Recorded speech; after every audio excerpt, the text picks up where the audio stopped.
आपने बहुत बोला था मुझे कि अपने बच्चे का टाइम टेबल शेयर करिए। पहली चीज़ मैं क्लियर कर दूँ, एक चीज़ कि मेरा बेटा जो है वो अभी 6 साल का है और वो अभी फर्स्ट क्लास में है। तो ये 6 साल के बच्चे का टाइम टेबल है जो कि स्कूल जाता है, सुबह के 8 बजे से लेके 2 बजे तक उसकी स्कूल टाइमिंग है। तो स्टार्टिंग में सुबह 6 बजे वो उठता है, उसके बाद वो अपनी मस्ती करता है, बाहर घूमने का मन होता है, मौसम ठीक होता है तो बाहर वॉक करने चला जाता है। तो 6:30 से 7 ओ क्लॉक तक उसका यही रूटीन रहता है, नहीं तो हमारे साथ घर पे मस्ती करता है। 7 ओ क्लॉक पे सुबह वो ब्रेकफास्ट करता है और अराउंड 7:30 के अराउंड वो बाथ अपना ले चुका होता है या फिर ले रहा होता है। 7:45 पे हम उसको स्कूल के लिए ड्रॉप कराते हैं। 7:45 से लेके और 1:55 या 2 पीएम तक वो स्कूल में रहता है। उसके बाद अराउंड 2 ओ क्लॉक वो घर पे आ जाता है। जब वो घर पे आता है तो 30 मिनट्स मैं उसको देती हूँ कि मेरे साथ वो चिट-चैट करे बैठ के, और उसके पापा होते हैं तो उनके साथ बैठ के जैसे हमें स्कूल की बातें बताए कि क्या हुआ, कैसा रहा, दिन कैसा रहा। तो ये सब चीज़ें जो कि हमारे लिए मोस्ट इम्पोर्टेंट चीज़ है, और ये सब बातें करते-करते और फिर उसको अगर गर्मियों का टाइम है तो मैं उसको नहलाती हूँ आने के बाद, और अगर सर्दियाँ हैं तो मैं उसकी तेल से मालिश करती हूँ और बाद में उसको नहलाती हूँ। यहाँ पे हम उसकी कभी-कभी मालिश कर देते हैं जो मैं वीडियो में नहीं दिखा पाती हूँ, क्योंकि मालिश यूजुअली बिना कपड़ों के होती है तो फिर मैं वो क्लिप नहीं लेती हूँ। आधा घंटा लग जाता है, उसकी मालिश 10 से 15 मिनट की होती है और उसके बाद फ्रेशन अप हो जाता है वो, और उसके बाद लंच टाइम होता है।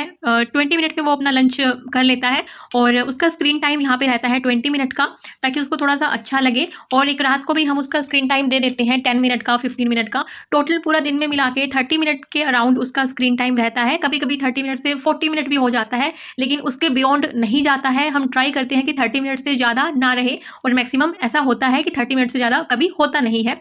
और उसके बाद जैसे ही उसने अपना स्क्रीन टाइम ले लिया, लंच कर लिया, हमसे बातें कर ली और वो मतलब फ्रेशन अप हो गया, मसाज वगैरह करवा ली, उसके बाद होती है उसका स्टडी स्लॉट जो घर पे पढ़ाई होती है 2:50 से लेके 3:50 तक। ये अप्रोक्सीमेट टाइम है, कोई रिजिड नहीं है कि 1 घंटा पढ़ाना ही है। अगर वो 40 मिनट अच्छे से पढ़ रहा है तो 40 मिनट, 50 मिनट पढ़ रहा है तो ठीक है, अगर 1 घंटा वो दे पा रहा है तो पढ़ाती हूँ। और उसके बाद उसको मैं 10 मिनट का यहाँ पे ब्रेक दे देती हूँ।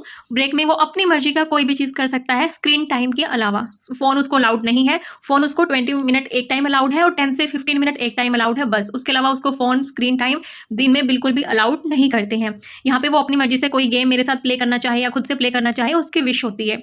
उसके बाद एक और स्टडी स्लॉट उसका स्टार्ट यहाँ पे हो जाता है 4 पीएम पे, और 4 पीएम से लेके 4:50 तक 50 मिनट का ये स्लॉट रहता है। बेसिकली इसमें कुछ अगर रिटर्न का वर्क है तो मैं वो करवाती हूँ। रिटर्न वर्क मोस्टली होता नहीं है तो मैं उसकी जो रफ कॉपी मैंने घर पे लगा रखी है उसमें उसके टेस्ट लेके देखती हूँ, उसको चीज़ें रिवाइज करवा देती हूँ। जो स्कूल में पढ़ाया है उसी दिन का उसी दिन रिवाइज करवा देना, उससे पहले दिन का रिवीजन करवा देना, या कोई टेस्ट मैंने उसका नोट डाउन में करके रखती हूँ सब चीज़ें कि आज उसका ये टेस्ट होगा। और मैंने इनफैक्ट मैंने सब्जेक्ट भी डिसाइड किए हुए हैं कि मंडे को कौन सा सब्जेक्ट करेगा, ट्यूजडे को कौन सा सब्जेक्ट करेगा, ताकि एकदम उसके ऊपर बर्डन ना आए। और ये 2 घंटे 2 स्लॉट उसके लिए होते हैं कि किसी चीज़ में अगर कोई कमी रह गई है तो मैं अच्छे से उसको करवा पाऊँ। टेस्ट लेने का ये फ़ायदा रहता है डेली कि हमें पता लगता है कि बच्चा किस चीज़ में वीक है, तो हम उसको करवा पाते हैं। तो ये वाले रहते हैं बेसिकली। और मंडे से संडे तक का उसका फिक्स रहता है। सैटरडे संडे पंजाबी और मैथ रहता है जो कि हस्बैंड करवाते हैं।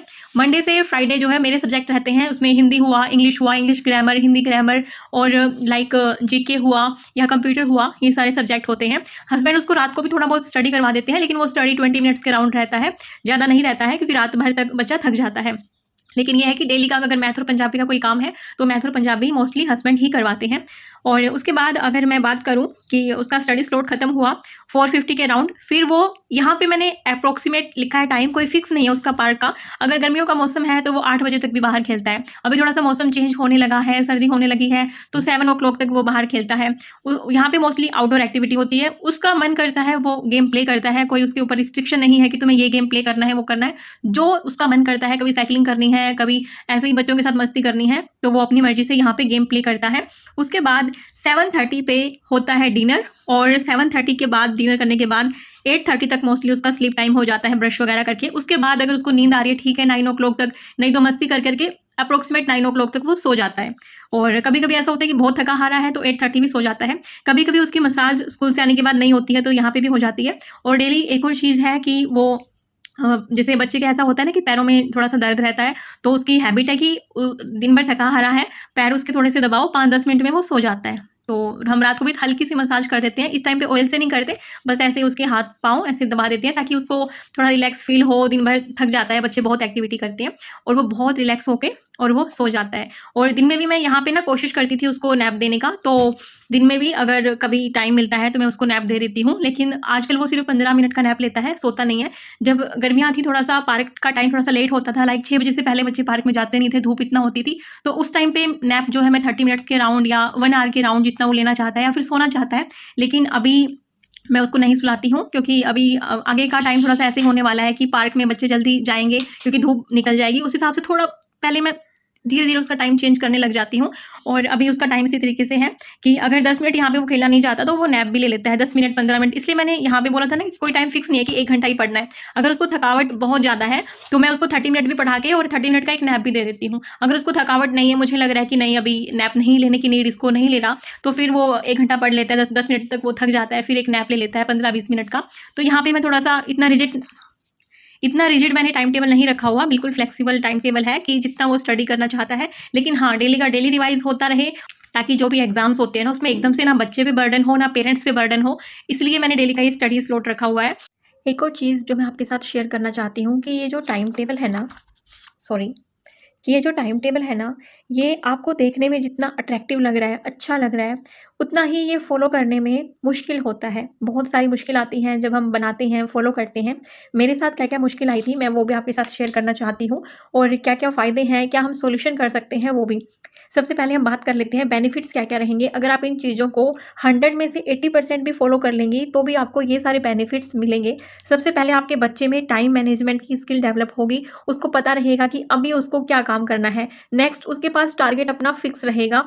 और डिसिप्लिन, लाइफ को बैलेंस करना, कि बहुत सारी जब हमारे पास काम होते हैं, एक्टिविटी होती हैं, तो किस टाइम किस चीज़ को प्रायोरिटी देनी है, उसके माइंड में बचपन से ही वो चीज़ फीड होनी स्टार्ट हो जाएगी। वो इस हैबिट को अच्छे से इनकलकेट कर पाएगा। और स्ट्रेस और एंग्जाइटी जो भी आती है वो टाइम मैनेजमेंट ना करने की वजह से आती है मोस्ट ऑफ द टाइम, तो इसको रिड्यूस करने में काफ़ी हेल्प रहेगी। चैलेंजेस क्या-क्या आने वाले हैं जब आप इस तरीके का टाइम टेबल बनाएँगे? सबसे पहली चीज़ कि हस्बैंड और वाइफ यानी कि जो पेरेंट्स हैं बच्चे के, उनके व्यू पॉइंट अलग-अलग हो सकते हैं। लाइक मेरे केस में क्या था, मैं स्टार्टिंग में तो मेरा ये था कि 0 स्क्रीन टाइम रखना है, स्क्रीन टाइम देना ही नहीं है।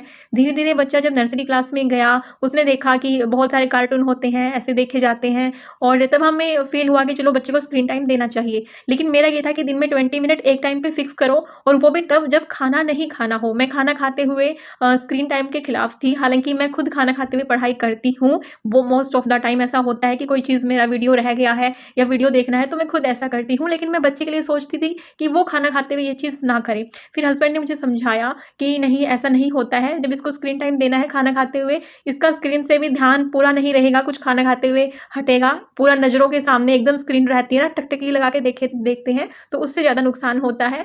तो वो फिर हमने आपस में बातचीत करके फिर 2 स्क्रीन टाइम उसका रखा, एक दोपहर का रखा और एक इवनिंग टाइम पे जब वो खाना खाता है तब हमने रखा।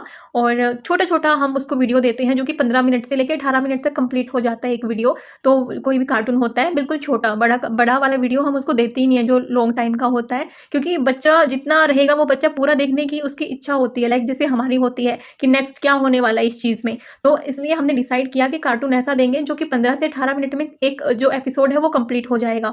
तो ये एक सॉल्यूशन निकल के आया कि ठीक है भैया, दोनों टाइम पे देंगे, और चलो ठीक है खाना खाते हुए दे देंगे, और हाथ में फ़ोन नहीं देंगे, सामने लैपटॉप लगाएँगे। टीवी हमारे घर में नहीं चलता है। जब से बेटा 1.5 साल 2 साल का हुआ है, जब से वो समझने लगा इन चीज़ों को कि उसको इसकी हैबिट ना लगे, हमने टीवी नहीं चलाया है, और टाइम भी नहीं रहता किसी के पास ना टीवी देखने का।